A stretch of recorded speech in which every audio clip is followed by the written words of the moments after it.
Movimento.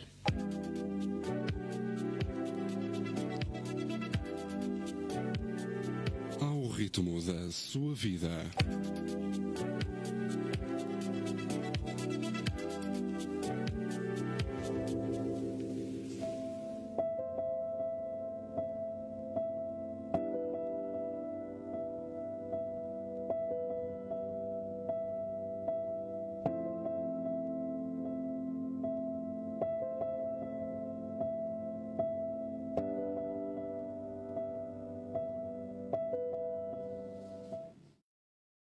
Olá, olá a todos, sejam bem-vindos aqui à Rádio Movimento e ao nosso programa Pontos de Encontro a Pintar a Manta, sempre às quartas-feiras às 8.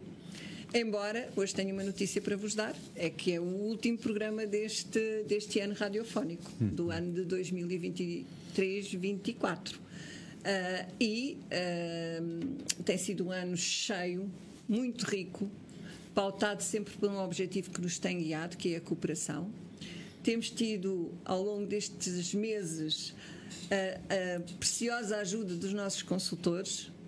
Alguns já estiveram aqui, um deles está cá hoje, e, portanto, posso nomeá-los aqui e agradecer-lhes pessoalmente a professora Helena Marujo, que nos ajudou na área da saúde e saúde mental, a professora Sara Ascenso, que nos ajudou na área da cultura e da educação pela arte, a professora Ana Esgaio, que nos ajudou na sustentabilidade, e, finalmente, o professor Fernando Serra. Boa noite, professor Fernando Serra. Obrigada por estar aqui hoje, novamente connosco, que nos ajudou na cidadania e também na sustentabilidade. E, portanto, o agradecimento tem a ver com o facto de nos terem trazido convidados fabulosos, temas super interessantes que também nos ajudaram a crescer e a aprender, fizeram-nos fazer muitas pesquisas e procurar perceber um bocadinho melhor sobre estes temas que nos preocupam a todos.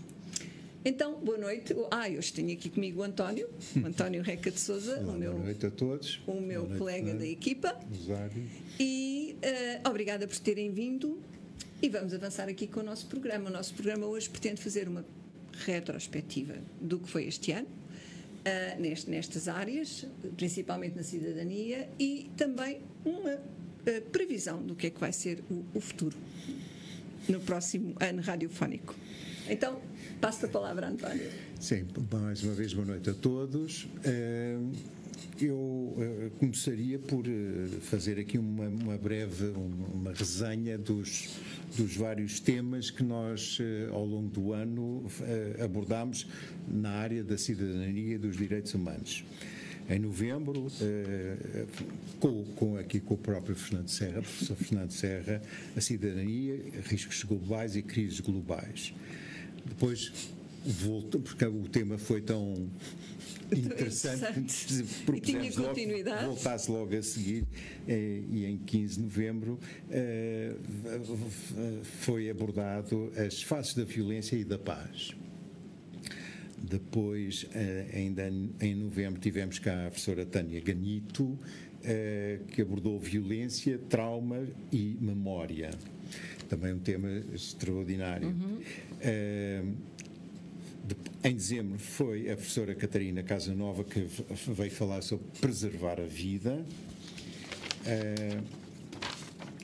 Em janeiro foi a professora Catarina Reis Oliveira que falou sobre migrações, mitos e percepções. Exatamente.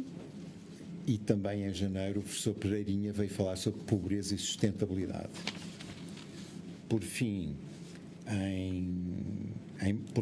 não é o fim. Não é por fim, é em março. Em março tivemos o Afonso Borga, que falou sobre sustentabilidade nas organizações também.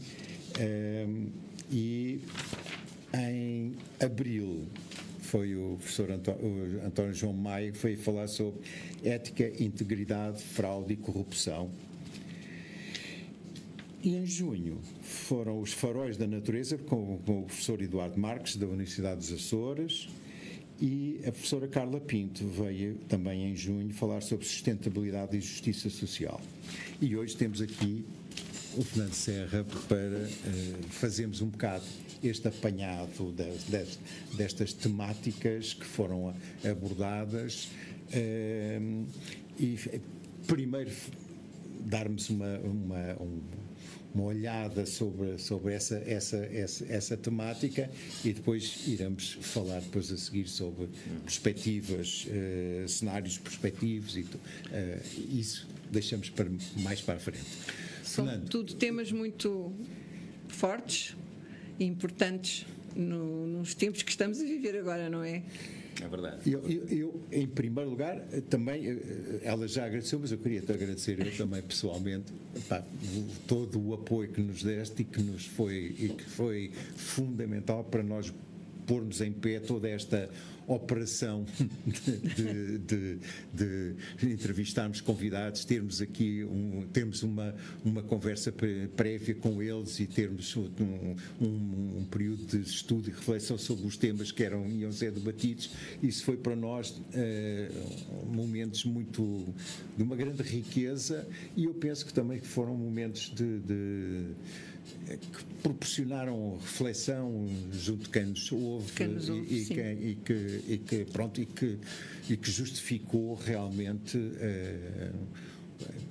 cada vez a maior audiência que nós fomos desenvolvendo ao longo do tempo, porque esta diversidade dos temas e a profundidade com que eles foram abordados foi de uma grande riqueza e portanto, para nós também foi uma experiência verdadeiramente fascinante e que esperamos vai continuar a ser. Muito bem, ainda bem que gostaram. Eu é que tenho que agradecer, no fundo. Também a oportunidade que me deram a mim e aos meus colegas e também a possibilidade de nós trazermos outros colegas, outras pessoas com quem mantemos contactos, às vezes mais esporádicos, outras vezes mais intensos, mas são pessoas de uma comunidade muito alargada de cidadãos. De várias áreas da sociedade. De várias áreas. E, portanto, foi aqui talvez uma pequeníssima amostra do que está a acontecer também no mundo, não é? Pois. No fundo, há, imagino, milhões e milhões e milhões de pessoas que se vão preocupando com estas questões. Claro. Que têm a oportunidade pessoal, profissional de aprofundar estes temas, investigam-nos, ensinam à volta deles, tocam as gerações mais novas, em muitos casos, vão para o espaço público, como aqui fizeram, alertar, evidenciar aquilo que são os dados objetivos é algo muito importante. Hoje vivemos numa espécie de cenário pós-verdade e, portanto, é bom que de vez em quando a verdade vá acontecendo, ou pelo menos a verdade possível, aquela que é recolhida através da experiência direta e através da investigação. E, portanto, o objetivo foi, de certo modo, também ir em conjugação com aquilo que foram as vossas declarações de intenções, podermos ajudar ao máximo e socorri-me, eu, a Ana Esgaio, a Helena Marujo e a Sara Ascenso. E a Sara Ascenso, embora não a conheça tão bem, pelo menos pessoalmente, socorrer-nos da prata da casa, das relações que tínhamos por perto. Né? E esse foi e isso só podemos agradecer. Sim. Não é? Pois, a partilha desses conhecimentos, dessas pessoas. E uma coisa que eu quero realçar é que neste processo como que há uma preocupação nossa que é a criação de comunidade. Eu sinto que a pouco e pouco se vai criando uma comunidade entre nós, os nossos convidados, os nossos consultores e também os nossos ouvintes, porque nós viemos a crescer gradualmente e temos uma base de pessoas que nos ouvem, não ouvem todos os programas, com certeza, mas ouvem alguns dos programas e, portanto, mas de qualquer forma, esses números São muito animadores até. Animadores, porque nós fomos realmente tendo uma progressão gradual e o sentimento de que está a criar-se um sentimento de comunidade, de pessoas que são seres pensantes, que não se limitam a viver a superficialidade da vida, mas a pensar nos problemas complexos, não é? Portanto, que estamos, e toda a complexidade da vida no planeta, na societal, grupal, tribal, seja lá qual for a dimensão, as coisas estão a ter um desenvolvimento tão rápido, tão alucinante quase às vezes, mas no meio disto tudo surge quase que uma vontade de clareza, não é? De sermos mais objetivos, qual é o nosso comportamento, para onde é que nós havemos de ir. E estas reflexões que aqui foram feitas ajudaram imenso a aprofundar essa temática, não é? É a eterna epopeia do ser humano. Quer dizer, eu não sei quanto tempo mais iremos habitar este planeta, mas tanto quanto nos apercebemos daquilo que foi a trajetória histórica e pré-histórica e antes da pré-história, imaginamos que o ser humano sempre se questionou e sempre procurou uma vida melhor. Às vezes de formas muito agressivas, muito estranhas, vamos dizer assim, para usar um eufemismo, muito irracionais para grande parte da humanidade, mas eu acho que a procura é uma procura constante, e muitas vezes procuramos sem saber que procuramos, e procuramos num grau de falta de clareza e de objetividade sobre as coisas, que procuramos mal. Eu agora vou estar à vontade para adjetivar e para qualificar. Sim, claro que sim. Vou deixar a minha parte, se calhar, mais à vontade, científica ou académica. Aliás, deixem-me só acrescentar, é uma questão importante, porque muitas das pessoas, ou a grande maioria das pessoas que aqui vieram falar, são pessoas que trazem essa carga do conhecimento sistemático, rigoroso, aprofundado, e às vezes isso é muito difícil de entender por parte de quem não está habituado ao jargão, à terminologia às vezes um bocadinho mais fechada, e portanto eu acho que as pessoas que cá vieram tiveram pelo menos essa preocupação de sim, eu acho que não abusar dessa linguagem, porque esse é o objetivo. A ciência tem que estar, a ciência e a reflexão filosófica tem que estar ao serviço do senso comum. Tem que ser simples de entender, não é? E se não for, não serve. Pois. Portanto, esse é o objetivo. É porque as pessoas desligam, não é? As pessoas já hoje desligam por tudo e por nada, porque há muitas coisas a acontecer, então se for assim... Exatamente. E, portanto, isto para falarmos da comunidade, não é? É uma massa crítica, não é? Que está a fermentar e que tem expressões muito interessantes, não é? É um movimento. Claro. Eu agora vou usar, eu não queria usar aqui o jargão académico, mas acho que faz sentido agora.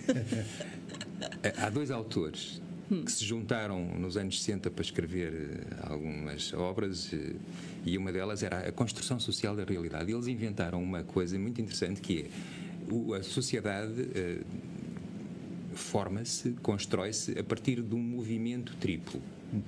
Há uma fase de interiorização, há uma fase de objetivação e uma fase de exteriorização.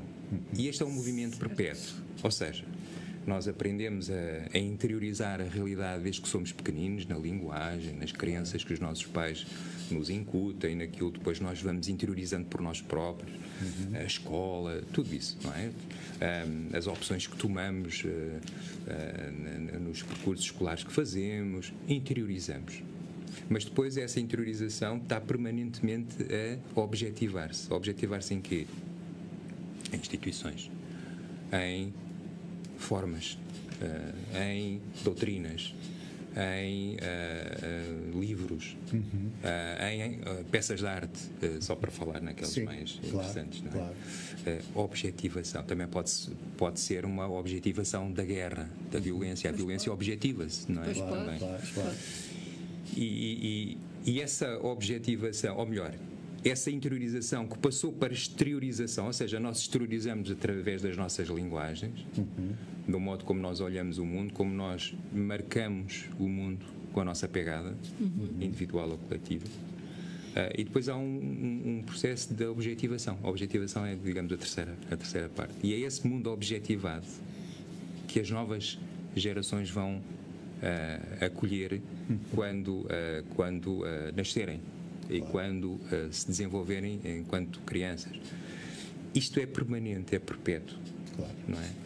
E, portanto, é muito importante daí que seja muito importante que o que nós exteriorizamos seja qualquer coisa que seja mais construtivo ou mais positivo do que negativo ou destrutivo. Claro. E isto mas é permanente, não é? Nas diferentes formas que o mundo adquire.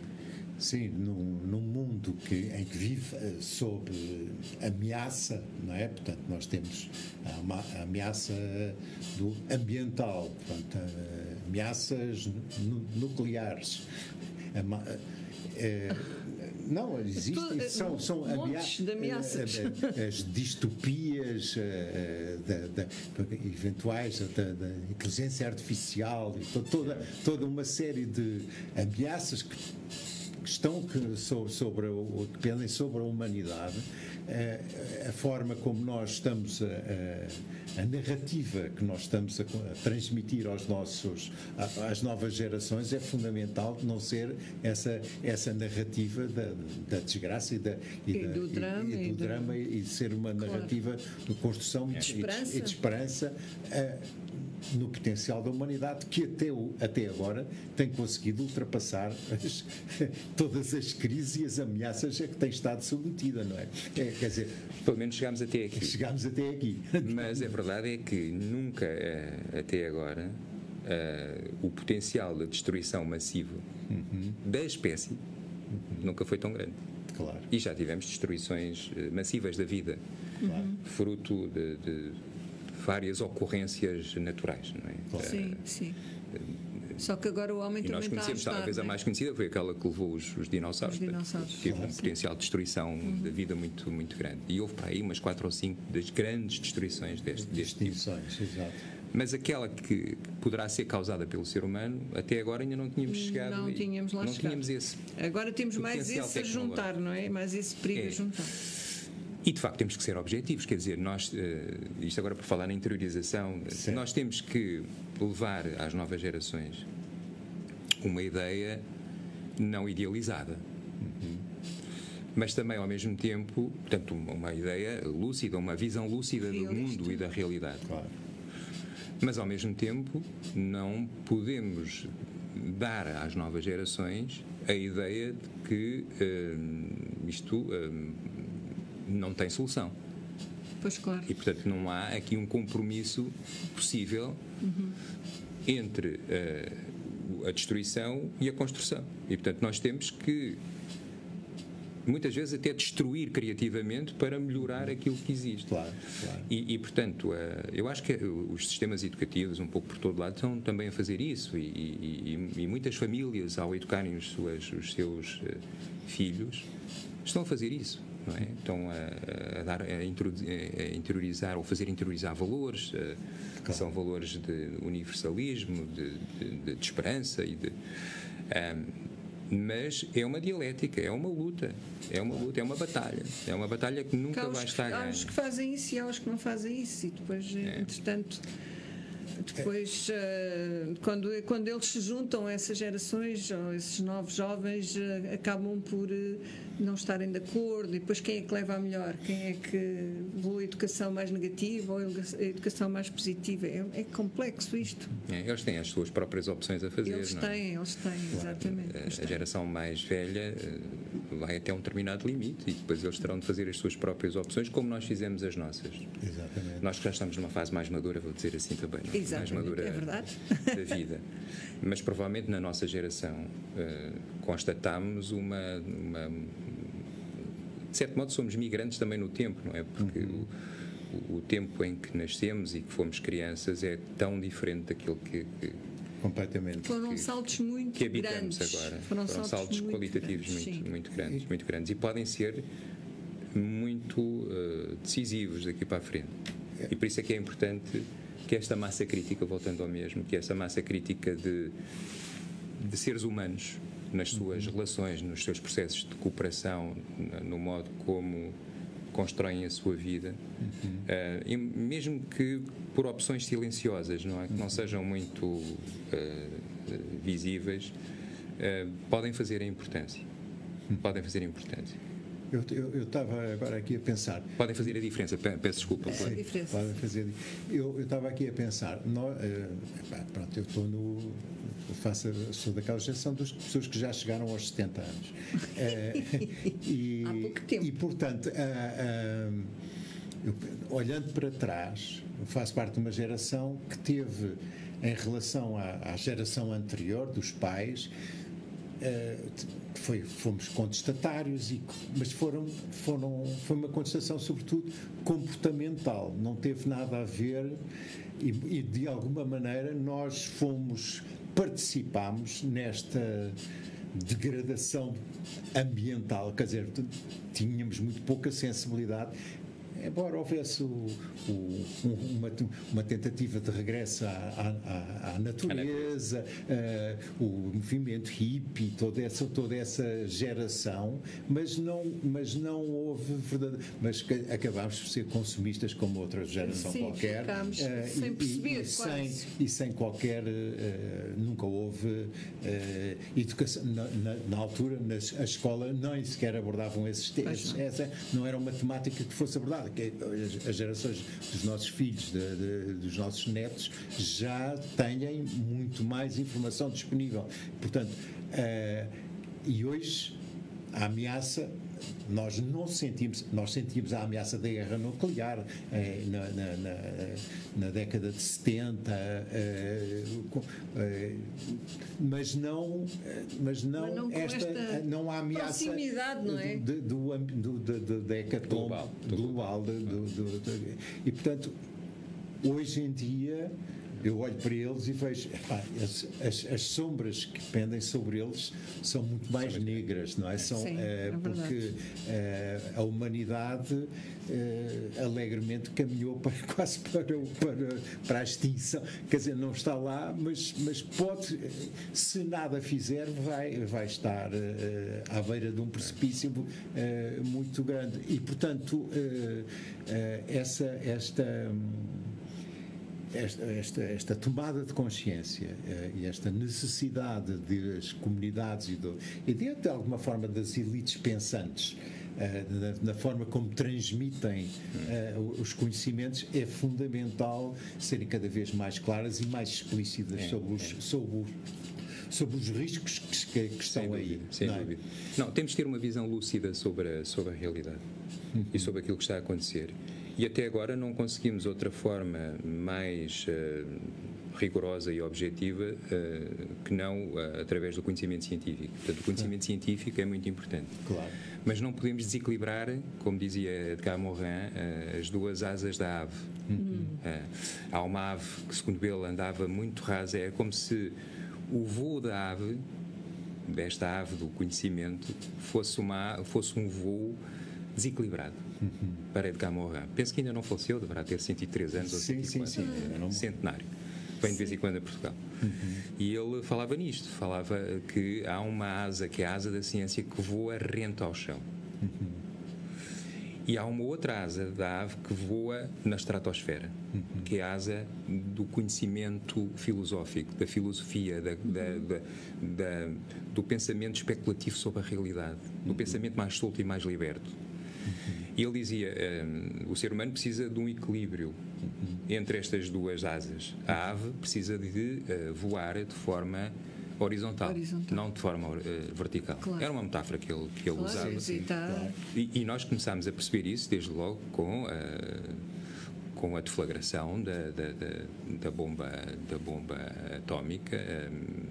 Aliás, passou aqui um filme recentemente, e penso que ainda está no circuito comercial, sobre o pai, o Oppenheimer, sobre o pai da bomba atómica, em que se falava exatamente disto, e há uma célebre cena em que o Oppenheimer está a falar com o celebérrimo físico teórico, o Einstein, exatamente sobre esta questão, não é? Até onde nós conseguimos levar a ciência, e a ciência produzida de forma neutra tem um potencial enorme destrutivo. Por isso é que nós precisamos de compatibilizar a ciência, por exemplo, com a ética. E neste momento a ética entrou muito já nas investigações científicas. Mas estávamos a falar da ciência por causa da visão lúcida e clara da realidade. Agora, será que isto chega para nós caminharmos como seres humanos? Será que o conhecimento racional, o conhecimento de tipo cognitivo e instrumental é suficiente, tendo produzido o que melhor há, mas também o pior, não é? Mas vamos considerar aquilo que é o lado positivo. E o lado positivo é a capacidade de nós prolongarmos a vida, a capacidade de nós vivermos com maior qualidade de vida, com maior bem-estar, com maior abundância. O capitalismo teve a sua incrível oportunidade quando se desenvolveu, quando se socializou, quando permitiu que não fosse tão agressivo, que fosse mais pautado. O professor Pereirinha provavelmente falou sobre essa questão, que fosse pautado, que através, por exemplo, de processos de mediação e de negociação entre quem detém a capacidade de empreender, os tais capitalistas e empreendedores, e a classe dos trabalhadores. Portanto, há essa capacidade de produzir sociedades de bem-estar, estados de bem-estar. A ciência a avançar em todos os domínios, isso é fundamental. Mas será que chega? Mas falta o Essa é a grande questão. não é? E eu posso talvez arriscar este juízo, não é? Não chega. Não chega. Falta a parte humana, não é? A parte humana está lá. Mas é a parte humana mais racional, a parte humana mais objetivista, não é? Mais objetivista. Sim. A parte humana que controla, que torna inteligível a realidade e quer controlá-la. Certo. E controla a natureza, por exemplo. Pois. E o ser humano controla-se a si mesmo também. A tecnologia é usada e aplicada, por exemplo, para controlar os seres humanos. E agora com as novas tecnologias é uma expressão, digamos, de deriva disto, não é? De deriva quando a ciência se associa à tecnologia e pode levar a caminhos muito complicados. Mas esta fase, esta etapa do ser humano é uma etapa importantíssima. Tirou muita gente da fome. Permitiu que muita gente pudesse não apenas ter uma lógica de sobrevivência, mas uma lógica também de vivência. De experimentar o conteúdo da vida, não apenas a forma da vida. Bom, certo. Claro que há muita coisa por fazer, e nós sabemos que as assimetrias são enormes e são globais, mas não podemos esquecer o lado interessante da coisa. Agora, isto de facto não é suficiente face ao mundo que temos, não é?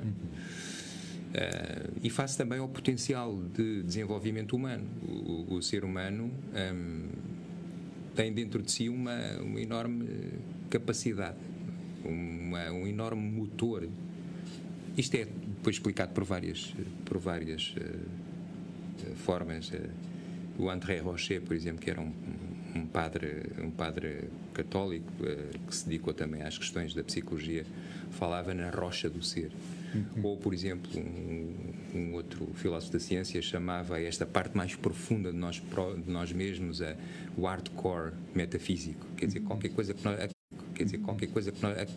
à qual nós não temos acesso direto, mas que está lá de forma latente, de forma perene e que nos faz mover para além daquilo que são os nossos próprios limites. E, por exemplo, a arte, que foi aqui abordada durante várias sessões, a componente estética à procura do belo, tem aqui uma importância fundamental. A procura da verdade mais profunda, para além daquilo que é a superficialidade dos fenómenos, é uma questão fundamental e que avança daqui para a frente. A questão da justiça, não é? Estamos a falar, no fundo, do belo, os três grandes pilares da coisa, não é? O belo, o verdadeiro e o justo. Não é? O grande triunvirato que move muito da civilização humana.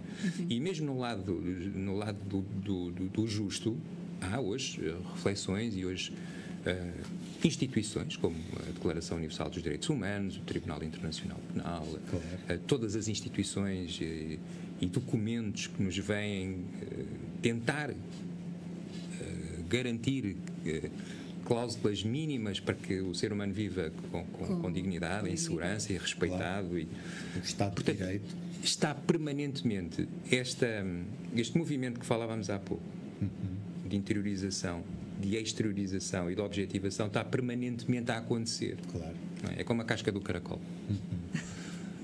O caracol, aquela casca dura, é meramente a parte cristalizada do caracol.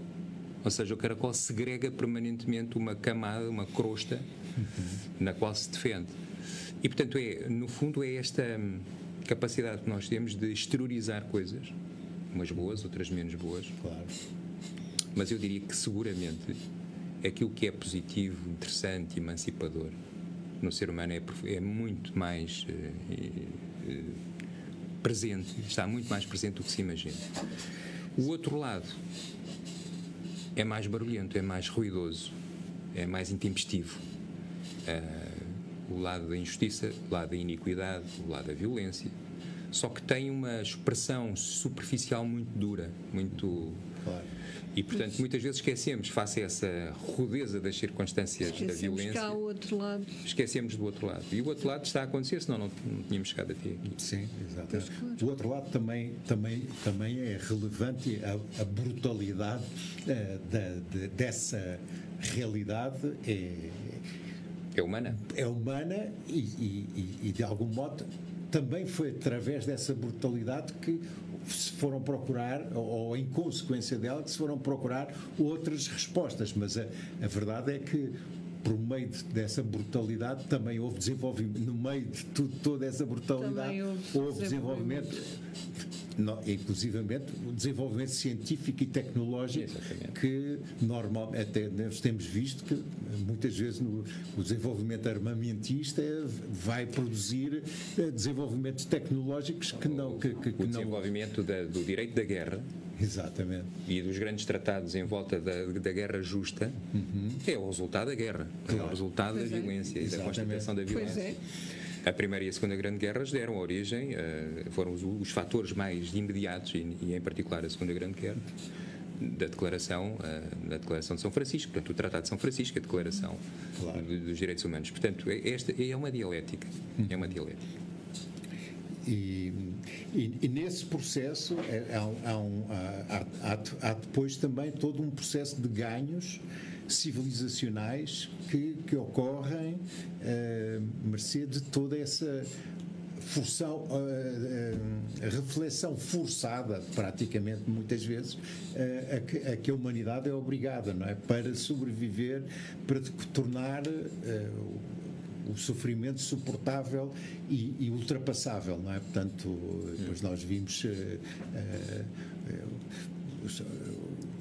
o que se passou depois do Holocausto foi muito difícil para a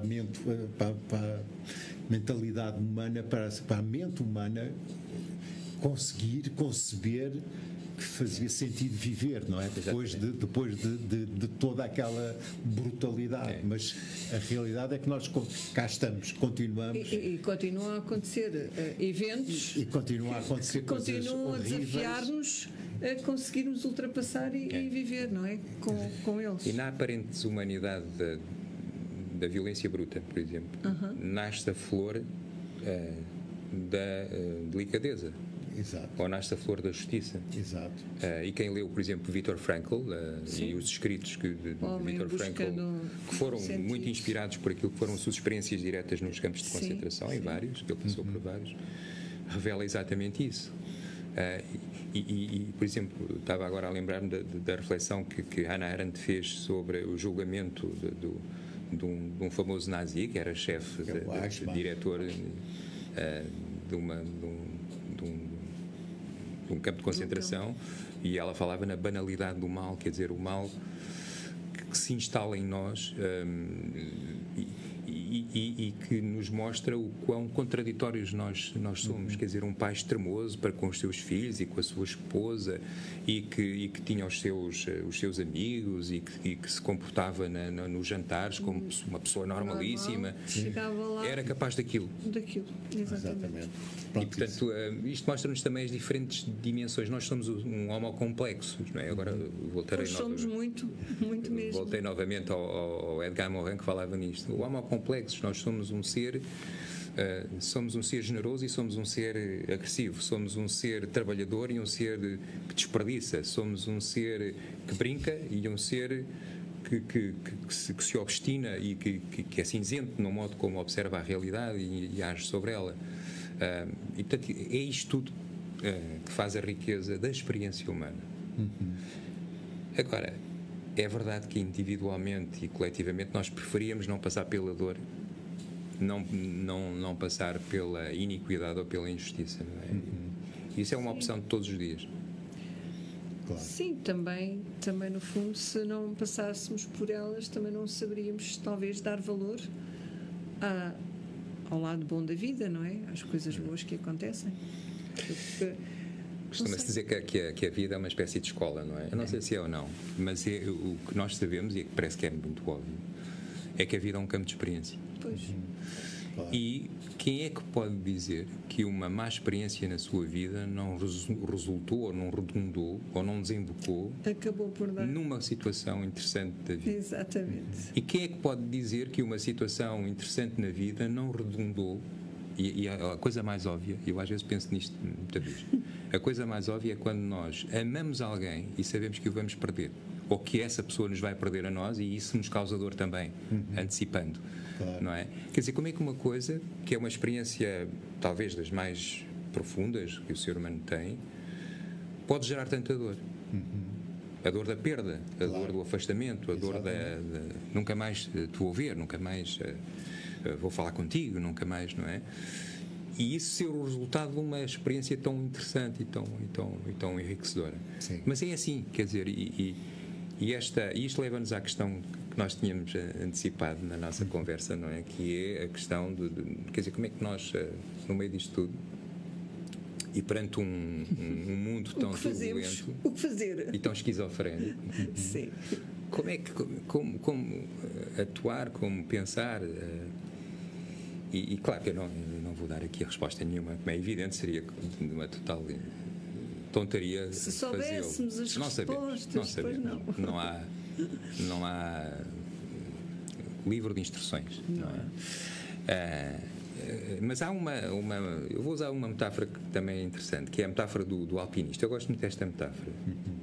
Todos nós sabemos um escalador, não é? Uma pessoa que escala uma rocha e que tem que ter destrezas, tem que ter um potencial energético razoável para poder avançar para aquele empreendimento que é o empreendimento da vida. Vamos imaginar que o alpinista somos nós e a nossa experiência. E vamos avançando, vamos tentando, vamos tateando qual é a melhor forma de nos elevarmos. O objetivo é chegar lá em cima. Certo. Não é? É conseguir galgar aquelas etapas todas. E o que vamos fazendo é, por tentativa e erro, às vezes também por experiência feita e também por inteligência, às vezes evitamos coisas que nos podem causar problemas. O alpinista pode tentar encontrar aquilo que são as zonas mais seguras, onde pôr o pé, onde pôr a mão. Sim. E há algumas que evita. Outras precisa de apoio. E então crava aquelas coisas que eu não sei. Já fiz Sim. alpinismo, já fui há muitos anos. Já, Crava escalada. aquelas coisas para depois pôr as Fiz uma pequena cordas. experiência de um mês e desisti, portanto nem sequer cheguei a decorar os nomes dos apetrechos. Mas a verdade é que a pessoa vai subindo e não sei se já repararam, mas o escalador, o alpinista, precisa de uma base de apoio segura. Isto significa o quê? Onde é que eu quero chegar? Quero chegar àquilo que poderá ser um entendimento do que é a consciência mais elevada. O alpinista precisa de sentir-se seguro para poder avançar. E, à medida que avança, vai tentando encontrar pontos de segurança. A nossa consciência é isso. Às vezes estamos muito mais acima do que é suposto estarmos. Ou seja, o nosso grau de consciência subiu ali um bocadinho, mas voltamos novamente ao nosso ponto de segurança. Às vezes estamos inspirados, às vezes estamos profundamente embevecidos por qualquer coisa, por uma experiência, por uma observação, por uma energia interior e subimos o nível de observação da realidade. E pensamos, afinal é isto, afinal eu estou a ver as coisas de outra maneira. Quando o alpinista se vira, e à medida que sobe, vai vendo os ramos das árvores cada vez mais em baixo. Significa que ele vê mais, tem um alcance maior. Mas nem sempre ele consegue. Ele, provavelmente porque o subir lhe causa algum desconforto ou alguma incapacidade de permanecer. E então tem que voltar outra vez à base. Para tentar novamente. Certo. E o nosso grau de consciência vai se desenvolvendo com as experiências, com os embates da vida, com as dores e com as alegrias, com o pensamento. Às vezes escorrega-se. Tem que voltar a subir um bom bocado. Às vezes estamos num nível em que parece que entendemos as coisas e no momento seguinte, fruto das circunstâncias, fruto do stress, voltamos novamente à base. Outras vezes, quando estamos num nível de imediata sobrevivência, o grau de consciência é ataca e foge. É o nível da sobrevivência. Não dá para estar a pensar. E é a zona reptilínea em nós que funciona, não são os pensamentos elevados. Exatamente. Sim, claro. Nesse caso é mesmo só fugir e pronto. Isso é muito para dizer, interessante. Essa visão, essa metáfora é muito interessante. Se nós educarmos as nossas crianças e a nós próprios já agora também, não é? Para ir continuamente subindo esse nível de observação da realidade. E esse nível hoje está identificado. Até a ciência o identifica, embora chegue a um determinado nível não consegue avançar porque não tem palavras para descrever. E não tem capacidade de observar. A psicologia, eu não sou psicólogo, portanto estou à vontade para me colocar completamente inconsciente na seara alheia. Mas a ideia é que quando nós avançamos para domínios mais inconscientes ou mais profundos, estávamos há pouco a falar do núcleo duro, não é? Do hardcore metafísico. Sim. O hardcore metafísico está permanentemente a fluir em nós. E que se exterioriza depois por camadas intermédias. Claro. Aquilo que os psicólogos chamam o complexo cognitivo, volitivo e afetivo. A afetividade, a vontade, o pensamento racional, analítico. E depois expressa-se em coisas mais superficiais, como a maneira de nós falamos, a maneira como nós interagimos com outros, o nosso faces, as coisas mais exteriores. Sim. Mas a verdade é que aquilo que está lá por baixo ou por dentro está permanentemente a fluir. E, portanto, a grande questão aqui é como é que nós podemos aceder a essa dimensão mais profunda. Entrar em contacto com ela, não é? Como se fosse uma espécie de centro da mó, não é? O centro da roda, o núcleo da roda, em que tudo à volta gira muito mais rapidamente do que o próprio centro. O centro está lá, mas é o centro que faz mover, Pois. que é a força motriz. Pois, E portanto essa dimensão, e agora vou usar um palavrão, imanente, esse núcleo imanente que reside em mim, como reside em tudo aquilo que é cosmos, não é? Que é vida. Que é vida.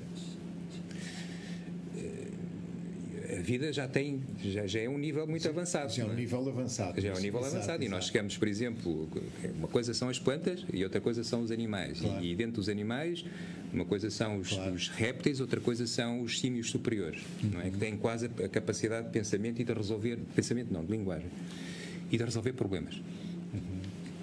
Os macacos resos aprenderam a salgar a batata para ter mais sabor, não é? Ou aprenderam a relaxar. Há uns macaquinhos muito bonitos, muito engraçados no Japão. Fazem meditação. Que fazem, não sei se fazem meditação, mas fazem spa, porque vão para aquelas fontes termais e estão ali com o olho semicerrado e dá para perceber que eles são inteligentes, quer dizer, que aquilo passa de geração em geração. Exatamente. Bom, quando passamos para o ser humano já está a um nível, porque já tem uma capacidade de tornar inteligível a realidade muito grande e de instrumentalizar a realidade. Claro. E a nossa pegada sobre este planeta é enorme. E daí também a nossa grande responsabilidade. Mas isto para dizer que falta agora os níveis subsequentes. E os níveis subsequentes só se conseguem, e isto agora é um juízo pessoal, como lá chegar? Com o olhar para dentro, não é? Okay. Claro. Que é para voltar a olhar para fora. É novamente interiorizar para exteriorizar. Eu hoje estava a falar com uma sobrinha minha que estava a falar sobre. Pronto, ela mora ali perto do Príncipe Real e cruza-se com imensos estrangeiros e que com os malta jovem, e pronto, vem para cá fazer Erasmus ou vem cá fazer mestrados e não sei o quê, e que se queixavam de hoje em dia da superficialidade nas relações. As relações são muito superficiais, que as pessoas que era difícil, pronto, porque ela tinha uma conversa mais aprofundada e pronto, elas estavam, porque é tão difícil termos conversas profundas, eu vim para Portugal e não sei o quê, e realmente nós temos consciência, todos nós temos consciência de que muitas do nosso dia-a-dia é tudo à base de superficialidade, muitas daquilo que faz as notícias é tudo à base de coisas que nada têm a ver com essa profundidade que tu estás a falar e que é esse despertar ou esse acordar para uma realidade, para uma interior que nos pode extrair dessa superficialidade e dessas quase que inevitabilidades, não é? Portanto, nós o sabermos olhar para as situações e não irmos logo na primeira e refletir na primeira atitude e pronto, o recurso a uma linguagem violenta ou o recurso a todo esse processo de interiorização é um processo que nos pode, de alguma forma, salvar, não é? De cairmos nesse marasmo, em que, infelizmente, estamos muito mergulhados. Nós vivemos muito essas superficialidades, com uma forma como a realidade é narrada ou é contada, não é? Estamos a viver muito esse problema. Nos alertar muito todos uns aos outros para essa questão. Eu não sei se temos algo mais. Temos quase. Temos 2 minutos para deixar aqui uma mensagem de esperança. Bom, mensagem de esperança. O que é que se pode dizer, não é? O que é que se pode dizer? Eu acho que cada um tem que fazer o seu caminho, naturalmente. E não há soluções, quer dizer, não há aqui abordagens prêt-à-porter, não é? Pois não. E provavelmente é da contaminação, no melhor dos sentidos, não é? Que podemos fazer na nossa vida, junto de outros e outros relativamente a nós, que as coisas poderão prosseguir o seu caminho. Agora, sempre com esta ideia de que temos que ser lúcidos perante aquilo que está a acontecer. O que está a acontecer não é nada bom, tem um potencial de destruição enorme, e nós fazemos parte de um exército, agora vou usar uma linguagem marcial, que é um exército de boa vontade, um exército de prudentes, de pessoas prudentes, de pessoas sensatas, de pessoas que pensam sobre as coisas, mas que também não se deixam escravizar pelo pensamento. E era aquilo que eu te queria dizer há bocadinho, mas não vou ter tempo para desenvolver, que é, temos de ter cuidado com o pensamento analítico. Ele elevou-nos a um nível nunca antes visto, mas está-nos a matar. Exato. Está a dar cabo de nós e, portanto, também precisamos ultrapassar essa dimensão mais analítica e instrumental. Fernando, muito obrigada. Foi um prazer ter-te aqui outra vez. Ainda por cima a fechar com chave de ouro este ano, radiofónico. Por isso, para vocês que estão desse lado, muito obrigada por nos terem acompanhado durante estes meses todos. Esperamos voltar em setembro. Daremos notícias entretanto e agradeço a todos os que estão desse lado, a vocês que estão aqui comigo no estúdio, à restante equipa, à equipa técnica. Obrigada e até muito breve. Uma boa noite a todos. Boa noite. Conforme a hora que nos estiverem a ouvir. Exato, boa Bom dia, noite. boa tarde, boa noite. Conforme a hora que nos estiverem a ouvir. Exatamente.